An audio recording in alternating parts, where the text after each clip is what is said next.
자, 업무방해죄 사건입니다. 사실관계와 결론 위주로 간단히 정리해 두시죠. 형법상 업무방해죄에서 말하는 위력은 반드시 유형력의 행사에 국한되지 않는다.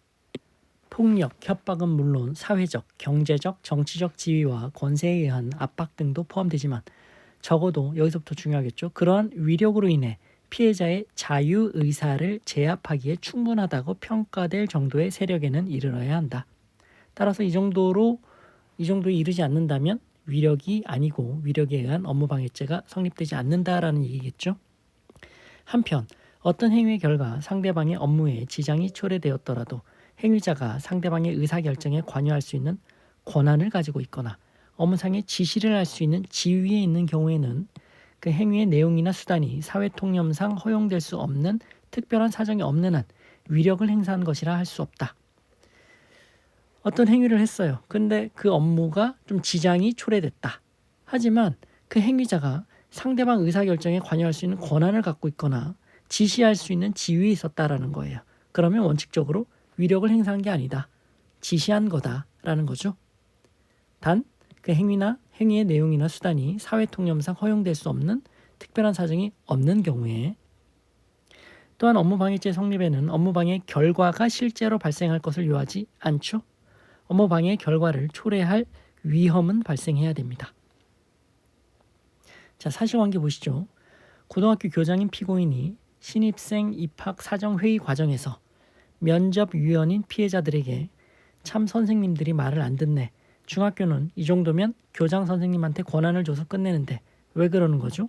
등 특정 학생을 합격시키라는 취지로 강압적인 이 사건 발언을 했다. 그래서 특정 학생의 면접 점수를 상향시켜 신입생으로 선발되도록 함으로써 위력으로 면접위원들의 신입생 면접 업무를 방해했다. 기소가 된 거죠. 그런데 뭐라고 했죠? 업무에 지장이 초래되었다 하더라도 행위자가 상대방 의사결정에 관여할 수 있는 권한을 가지고 있거나 지시를 할 수 있는 지위에 있는 경우에는 내용 수단이 사회통념상 허용될 수 없다는 특별한 사정 없는 한 위력 행사한 게 아니라고 봤죠. 그럼 이건 이렇게 얘기한 건 왜 그러는 거죠? 말을 좀 들으시죠. 이렇게 얘기한 게 위력일까요? 대법원은 여러 가지 사정들을 봤습니다. 이 사건 발언 경위 등에 비추어 피고인이 교장이 이 사건 발언을 하면서 다소 과도한 표현을 사용하였다 하더라도 답 나왔죠?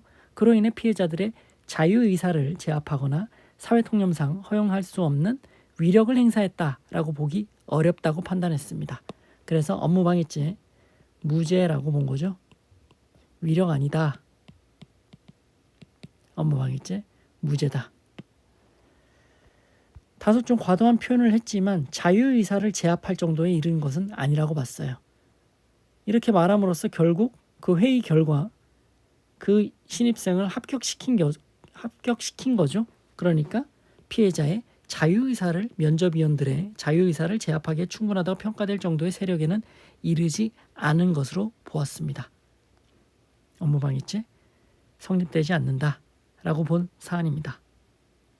자, 사실관계와 결론 위주로만 간단히 정리해 주시죠. 마치겠습니다.